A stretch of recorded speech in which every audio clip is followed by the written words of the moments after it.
Welcome to apa? Budret dan sakit kepala, budret datang kapan saja. Budret ada obatnya, obatnya nonton kita semua. Nonton kita semua dijamin budret. Up over the thing to remember. The scene starts to tumble to the sound of the drums. Oh boy, there ain't no need to fight a time to ring. It ain't no big thing, just show her a little.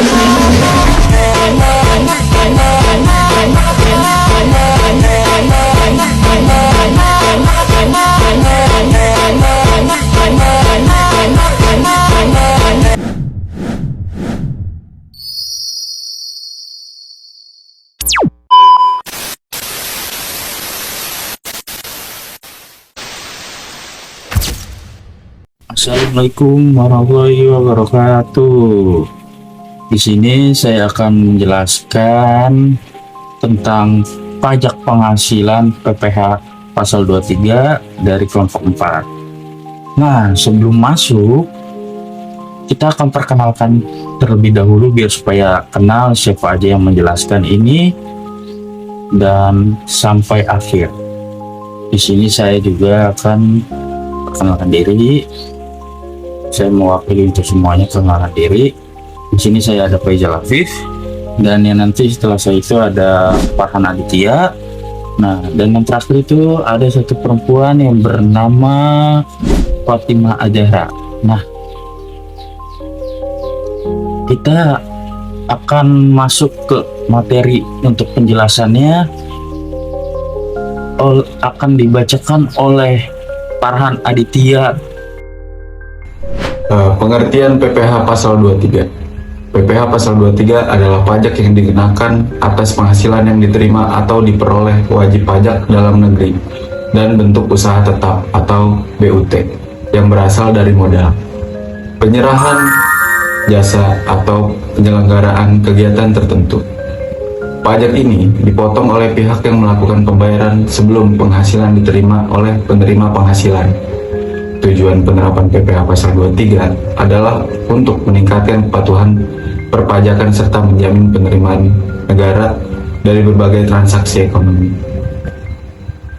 Dasar hukum PPh pasal 23. Yang pertama, Undang-Undang Nomor 7 Tahun 1983 tentang pajak penghasilan.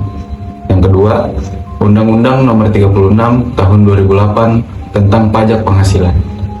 Yang ketiga, Undang-Undang Nomor 7 Tahun 2021 tentang harmonisasi peraturan perpajakan UU HPP.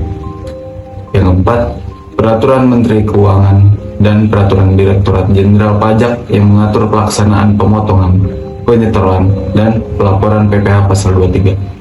Dasar hukum ini menjadi pedoman dalam pelaksanaan pemotongan dan pelaporan pajak. Selanjutnya, tujuan penerapan PPh pasal 23. Tujuan penerapan PPh pasal 23 yaitu: yang pertama, meningkatkan penerimaan negara dari sektor pajak. Yang kedua, mempermudah pengawasan transaksi yang menghasilkan penghasilan. Yang ketiga, meningkatkan kepatuhan wajib pajak. Yang keempat, menjamin pajak dipungut sejak penghasilan diperoleh. Yang kelima, mengurangi kemungkinan terjadinya penghindaran pajak. Selanjutnya, pihak yang wajib memotong PPh pasal 23. Pihak yang wajib melakukan pemotongan PPh pasal 23 meliputi badan pemerintah, perusahaan swasta dalam negeri, badan usaha milik negara atau BUMN, bentuk usaha tetap atau BUT, penyelenggara kegiatan, dan perwakilan perusahaan luar negeri tertentu. Pihak-pihak tersebut bertanggung jawab memotong dan menyetorkan pajak pada negara. Selanjutnya, objek PPh pasal 23. Penghasilan yang menjadi objek PPh pasal 23 antara lain: yang pertama, penghasilan dari modal, yaitu dividen, bunga, dan royalti. Dan penghasilan lainnya adalah hadiah dan penghargaan tertentu, dan bonus dan insentif tertentu. Penghasilan dari permanfaatan harta, sewa selain tanah dan bangunan, penghasilan dari jasa, jasa teknik, jasa manajemen, jasa konsultan, jasa penilai, jasa akuntansi, jasa hukum, jasa lainnya sesuai ketentuan perpajakan. Selanjutnya akan dilanjutkan oleh teman saya. Terima kasih. Saya akan membacakan materi selanjutnya.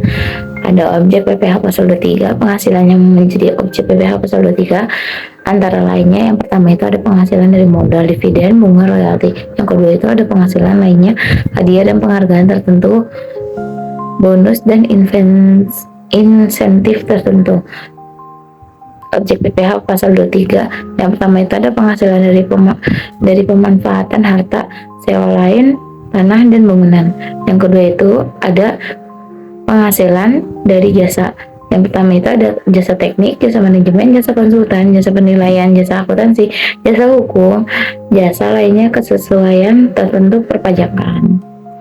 Penghasilan yang tidak dipotong PPh pasal 23, beberapa penghasilan yang tidak dipotong PPh pasal 23 antara lain pembayaran sewa tanah dan bangunan dikarenakan karena PPh pasal 4 ayat 2. Nah, selanjutnya itu ada penghasilan yang telah dikenakan pajak final, pembayaran kepada bank, dividen tertentu yang memenuhi persyaratan sesuai peraturan perpajakan. Tarif PPh pasal 23, yang pertama itu ada tarif 15% dari jumlah bruto dikenakan atas dividen, bunga, royalti, hadiah, dan penghargaan. Yang kedua itu ada tarif 2% dari jumlah bruto dikenakan atas, yang pertama sewa selain tanah dan bangunan, yang kedua jasa teknik, jasa manajemen, jasa konsultan, jasa lainnya. Tarif bagi wajib pajak yang tidak memiliki NPWP apabila menerima penghasilan tidak memiliki NPWP, tarif PPh pasal 23 dikenakan lebih tinggi, yaitu 100% dari tarif normal. Contoh, yang pertama itu ada tarif 15% menjadi 30%. Yang kedua itu ada tarif 2% menjadi 4%. Kebijakan ini bertujuan mendorong masyarakat untuk memiliki NPWP yang terdaftar sebagai wajib pajak. Terima kasih. Nah, selanjutnya saya akan melanjutkan pembahasan dari Fatimah Zahra. Nah, yaitu ada mekanisme pemotongan PPh pasal 23. Alur pemotongannya itu terbagi menjadi 7. Nah, yang pertama itu ada 1, terjadi transaksi atau pembayaran. Kedua, ada pemotongan menghitung PPh pasal 23. Yang ketiga, itu ada pajak dipotong dari jumlah pembayaran. Nah, selanjutnya itu ada yang keempat, pajak disetor ke kas negara. Yang kelima itu ada pemotongan membuat bukti potong. Yang keenam, bukti potong diberikan kepada penerima penghasilan. Nah, yang ketujuh itu ada pemotongan melaporkan melalui SPT masa PPh 23. Kita ada selanjutnya yaitu contoh perhitungan royalti. Nah, PT Kreatif Indonesia membayar royalti sebesar 50 juta. Tarif PPh pasal 23 yaitu dengan 15%. Perhitungan seperti apa? Nah, begini perhitungannya. PPh 23 sama dengan 15% dikali 50 juta. Hasilnya itu 7.500.000. Jumlah pajak yang dipotong hasilnya itu adalah 7.500.000. Nah, selanjutnya ada yang namanya contoh perhitungan tanpa NPWP. Itu gimana sih cara hitungnya? Nah, di sini ada nilai jasa manajemen yaitu nominal 30 juta karena tidak memiliki NPWP, tarif menjadi 4%. Nah, perhitungannya itu seperti apa? di ini PPh 23 sama dengan 4% dikali 30 juta sama dengan hasilnya 1.200.000. Jadi pajak yang dipotong itu hasilnya 1.200.000 gitu teman-teman. Nah, selanjutnya itu ada manfaat PPh pasal 23 terbagi dua. Nah, yang pertama itu apa? Ini ada bagi negara, yaitu terdiri dari menambah penerimaan negara dan selanjutnya ada membiayai pembangunan nasional. Nah, yang ketiga itu ada pendukung penyediaan fasilitas publik. Gitu. Nah, selanjutnya yang kedua itu apa? Bagi wajib pajak. Nah, yang pertama itu ada mempermudah pembayaran pajak. Yang kedua, menjadi kredit pajak saat pelaporan SPT tahunan. Yang ketiga itu ada meningkatkan kepatuhan perpajakan. Selanjutnya itu ada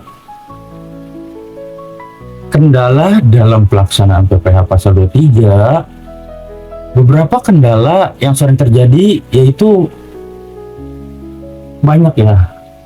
Kendala yang sering terjadi itu banyak ya. Cuman saya di sini akan menyebutkan beberapa saja. Yang pertama itu adanya kurang pemahaman wajib pajak. Yang kedua itu ada kesalahan perhitungan tarif. Yang ketiga itu ada keterlambatan penyetoran dan pelaporan. Nah, yang keempat tidak memiliki NPWP. Nah, yang kelima itu ada kesalahan dalam penerbitan bukti potong, gitu teman-teman.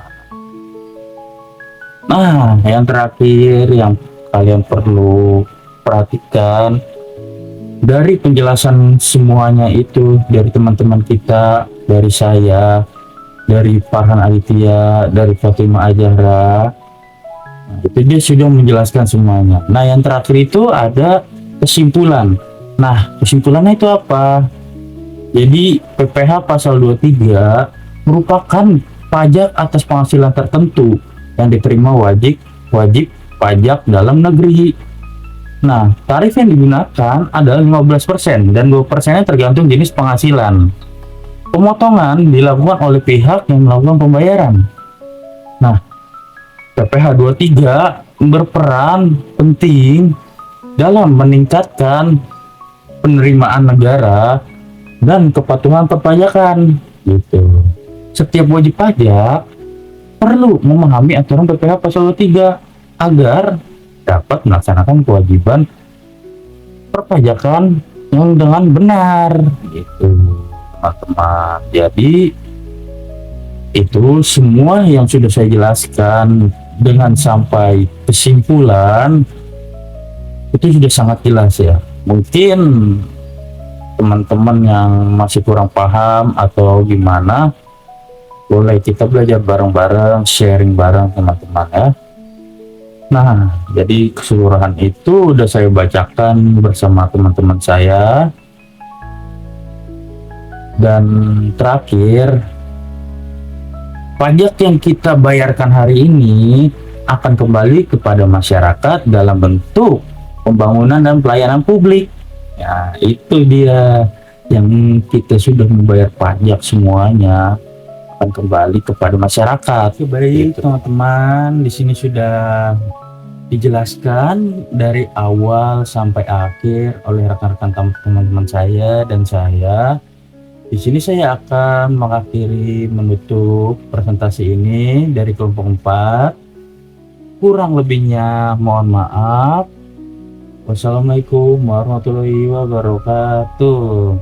Dadah teman-teman, sampai jumpa kembali di video selanjutnya. Bye bye.